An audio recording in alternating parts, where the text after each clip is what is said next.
My name is Siobhan, and the problem that I focus on today is eating disorders. The program evaluation that I decided to focus on is the Body Image Project.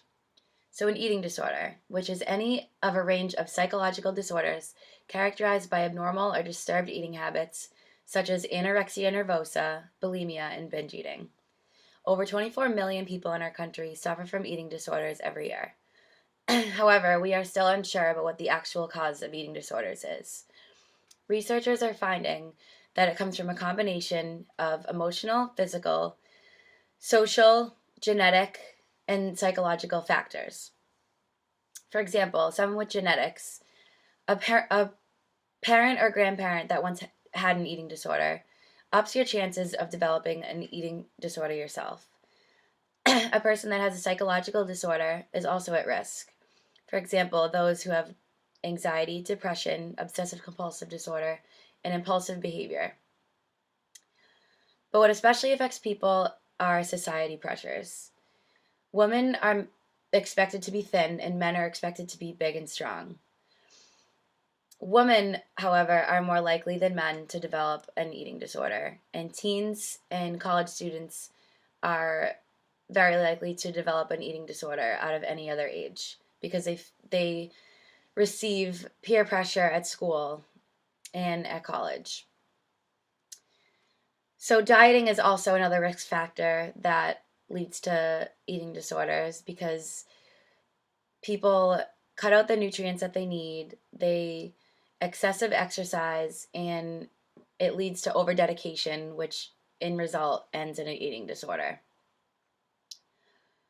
Also, life changing events that people face is another factor that puts people at risk for developing an eating disorder. People that have gone through a breakup, have relationship problems, have lost a loved one through death, experience a lot of trauma that results in the stopping of their eating.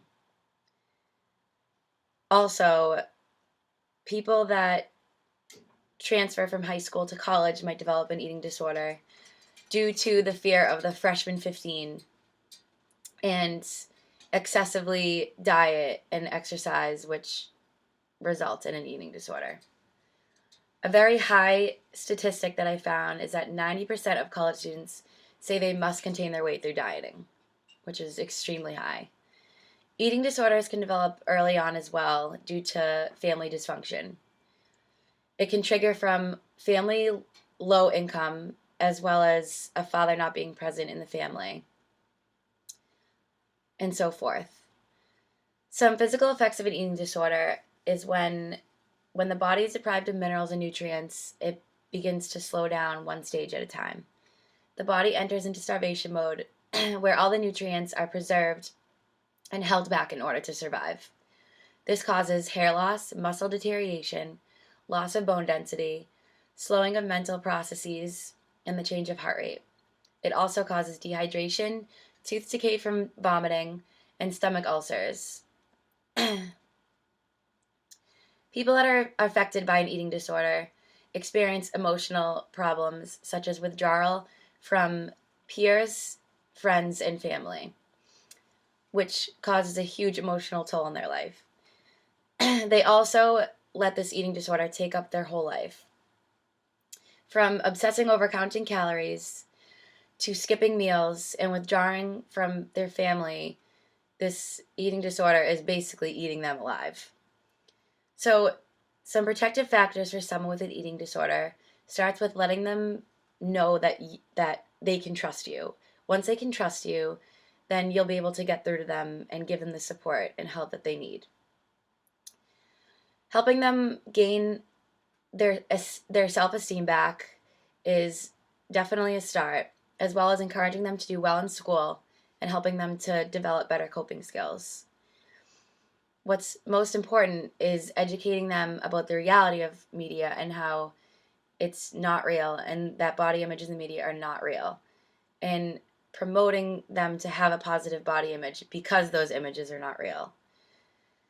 And also encouraging them to eat regular meals and to eat regular meals with their family and make sure their family is there to support them 24/7.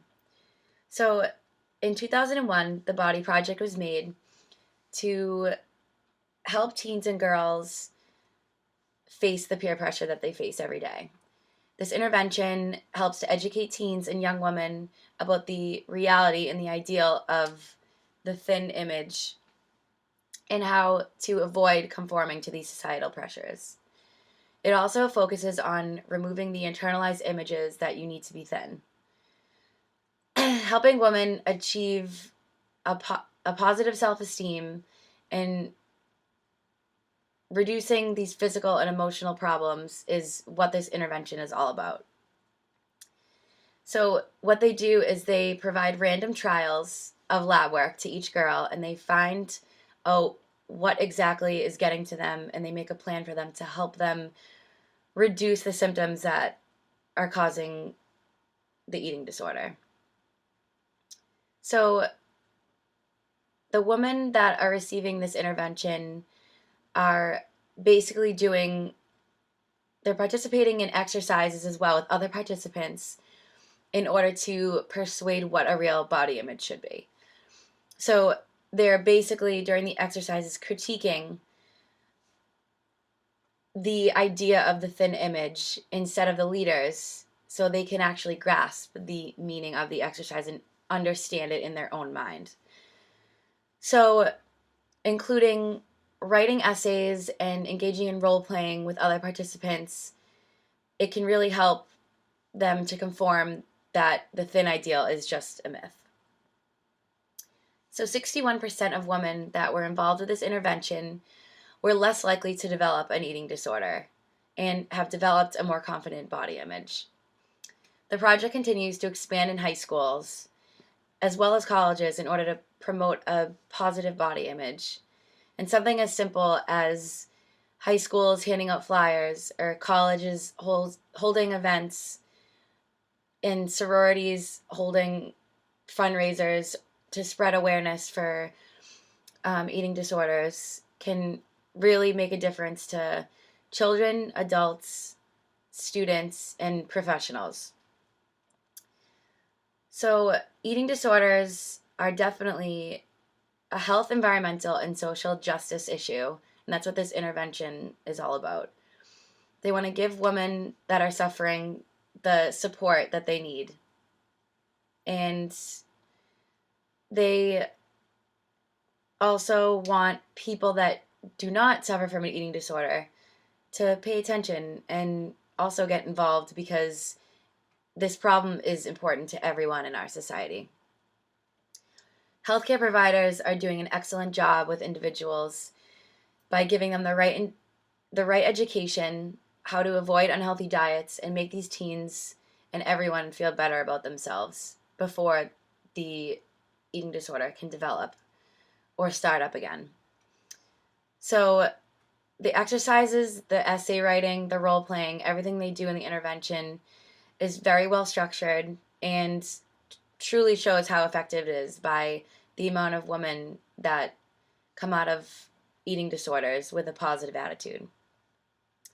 So the Body Image Project, it not only offers face-to-face intervention, but they also created a book that anyone can buy, and it involves step-by-step intervention that is just like the sessions, just not face-to-face, and that is available to anyone, which is also extremely helpful and effective for everyone that wants to get involved or wants to read about it or whatever. So, all in all, the Body Image Project preaches about acceptance, and that is what the main focus of an eating disorder is all about.